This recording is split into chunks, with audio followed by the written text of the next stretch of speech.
There is an See election always. I'd like to bring in Ratan Sharda into the debate. And the issue as far as I'm concerned, and I'm willing to go into the details of this, the history of it, the legality of it. But it's a very simple issue.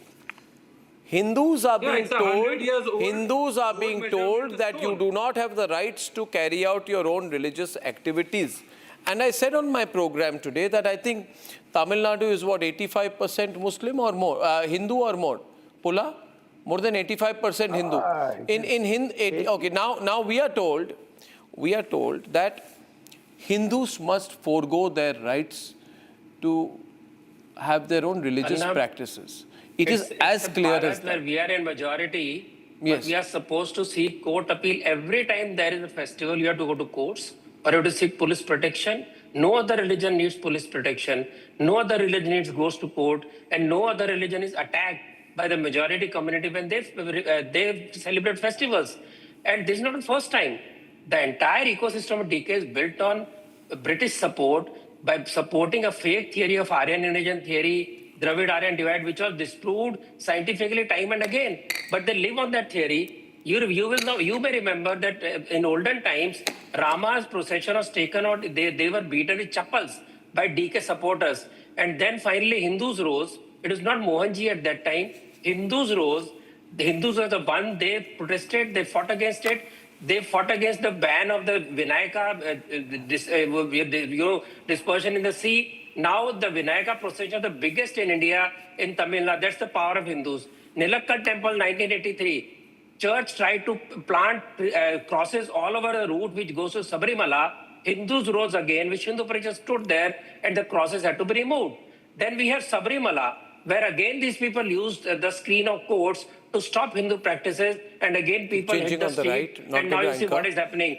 This hate for Hindus is inbred. The strange secular animal brought by the crossing breeding of the Islamist lobby, secular lobby, and the church Christian empire resulted in a strange animal called secular, made by Nehru, where the basic genetics is hate Hindus. Hate Hindus by any means and only speak about the goodness of the minorities. You should support the minorities. But does that mean hate Muslims? For Congress to stand with DMK on something which doesn't concern it, where something you need not go for impeachment of a judge because he gave a judgment which goes against their politics, they do contempt of court, they speak we are supporting courts. These are the same people, the same mindset, who in emergency superseded, destroyed the career of Jagmohan, destroyed the career of Justice Lalit, they destroyed the career of many Supreme Court judges by superseding them. Same thinking that judges must follow our commitment, our law, our rules. This is their practice. And Hindus must not be visible. May I, Ratan Sharda, add one more point to it? The essential argument is that Hindus must not be visible. We are always told that if you have got to be a good Hindu... about temple bells. Even today, there are villages where you cannot ring temple bell, you cannot do kirtan, you cannot do bhajan at home. Somebody will come and tell, humko disturb mat karo. Kumbhakonam on night 2018, then why doesn't stood up against Hindus by saying that this is going through our route. Church came there 500-year-old. The Brihadeshwar temple was there for 1,000 years, but they cannot celebrate. Then 2008 Muslims come and say you cannot cross and go to the pond because we are majority here. So Hindus, wherever they are, have to test. They have to be tested with patience. How is Ratan Sharda? If I can hear the other side, however absurd, how is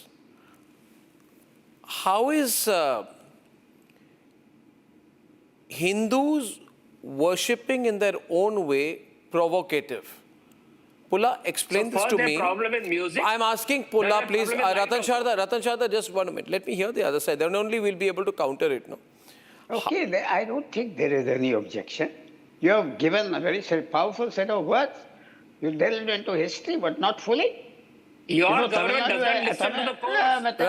Ratan Sharda, he has challenged my knowledge of history, and I would like to counter challenge Pulla Rao by saying that Pulla Rao, I'll tell you one thing. Yeah. I'm sorry to say this to you, but you know nothing about Tamil history. You know nothing about Hindu civilizational history. You know nothing about this particular shrine. You know nothing about the history of this case. You are just taking a pro-DMK position, and your party is anti-Hindu. Since you know so much. Yes. Since you know so much. A lot. A lot more than you. Where did all this start? Where did all this start? You are asking me. 1920, where did it start? No, 1 minute. You are asking me? Are you asking me? Deepam is older than 1 minute, just 1 minute. Ratan Sharda is asking me. No, Madhuvanti. Ratan Sharda is asking me. He's asking me. He's trying to prove, Pulla Rao is trying to prove that he knows more than me. He's trying to ask me about history. And I'm saying once again to Ratan Sharda, through to Pulla Rao, you're much senior to me. I don't want to show how much more I know than you, though it is a fact. Okay. You don't know anything.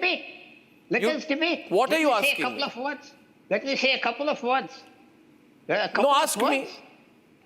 Okay, let me tell you one thing. What you say may have a certain strength to it, but things on the ground are different. I didn't create it. There was the British there for 200 years. They were invaders. These are legacy issues. Legacy issues should not be sorted out as if it is a one-shot issue. They have to be very, very slow. All legacy issues. Okay, I'll tell you a thing. I'll put a simple thing to you. Please let me tell you one thing. Pulla Rao, you are Macaulay's child. For you, history starts and begins with the British. I am a proud Hindu. My religion goes back 5,000 years. Now, the Hindu presence in this particular site is not a recent claim, a new demand, or something happened in the British time. It is archaeologically recorded, inscriptionally proven, and spiritually continuous for over 2,000 years. Right? Before Islam. Pre-Islam. This stone is Pre-Islam. It is not a British era stone. You know nothing.